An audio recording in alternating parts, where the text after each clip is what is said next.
How to join voice chat only servers in Roblox. So first you want to open up your browser and then you want to type Rolly Mons right here and click on the first link which takes you to rollymons.com. Then you want to click on games on the top and then choose game catalog. Now from here you can either pick your game from this list or search for it by name. For example, this one right here, click on it.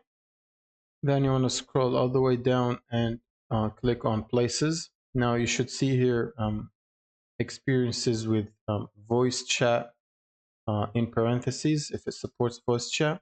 Otherwise, you can go back to the game catalog and look for games with voice chat. So for example, please donate. I think it has a voice chat. Now you want to scroll back down again and click on places. And you should see something like this with voice chat. Click on it. Now click view on Roblox and wait for it to load the game in Roblox website.